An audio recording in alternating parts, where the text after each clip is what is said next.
l'écrivain Russell Banks, qui réédite son roman Continents à la dérive. Sabrine Kasbaoui a pu l'interroger lors de son passage à Paris. Il explique pourquoi son livre est hélas d'une si brillante actualité.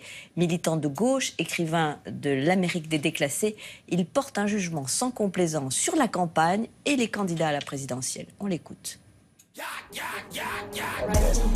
Il est l'une des voix fortes de l'Amérique. L'écrivain Russell Banks dresse depuis plus de 40 ans le portrait sans phare de la première puissance mondiale. Sans complaisance, il décrit les inégalités de son pays, ses injustices et ses contradictions. En 1985, il publiait Continents à la dérive, récit de Bob Dubois, jeune homme de la classe ouvrière à la poursuite d'un vieux fantasme, le rêve américain, et de Vanise, une haïtienne qui fuit son pays. Une nouvelle traduction vient de paraître et l'ouvrage n'a rien perdu de sa pertinence. La crise est au cœur de la vie du personnage. Dans ce roman publié au début des années Reagan,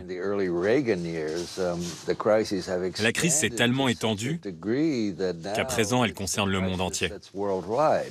De Family Life en 1975 à Lointain souvenir de la peau en 2011, en passant par De beaux lendemains portés à l'écran par Atom et Goyan en 97, ou Affliction réalisé par Paul Schrader la même année, les héros de Russell Banks, personnages ordinaires souvent écrasés par un système, sortent tout droit de la middle class américaine.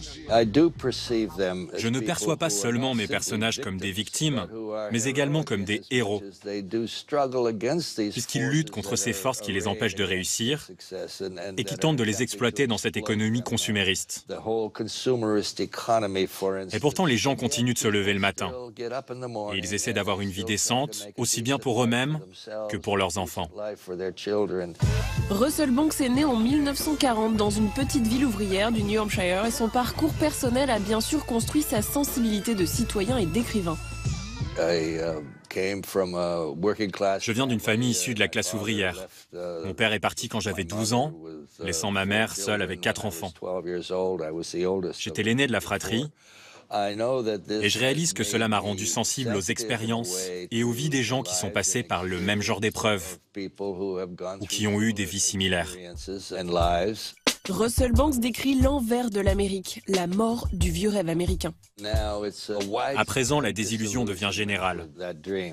Cela commence à devenir évident pour les Américains blancs, aussi bien dans les classes ouvrières que dans les classes moyennes et inférieures, que leurs enfants ne vivront pas mieux, ni même pareil qu'eux.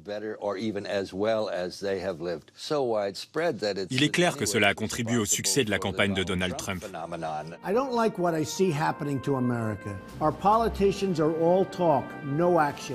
La peur et le racisme se transforment en phobie.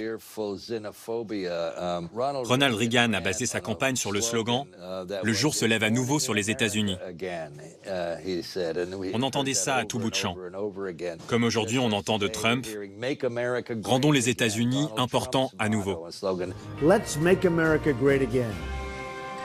En fait, les deux regardent en arrière de façon nostalgique. Ils fantasment sur une Amérique qui serait entièrement blanche, entièrement protestante.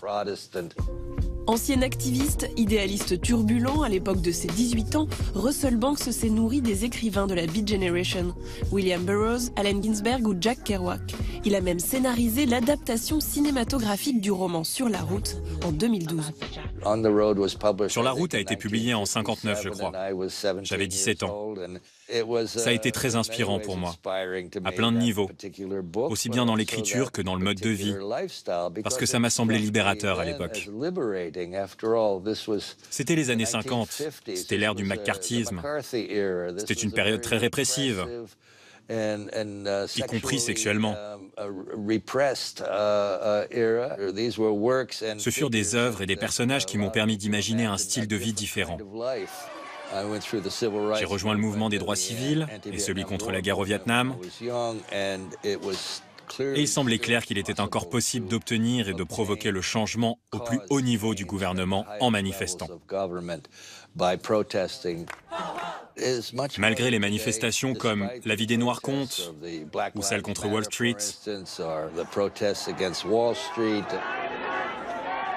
c'est beaucoup plus dur de faire bouger les choses au sein du gouvernement maintenant.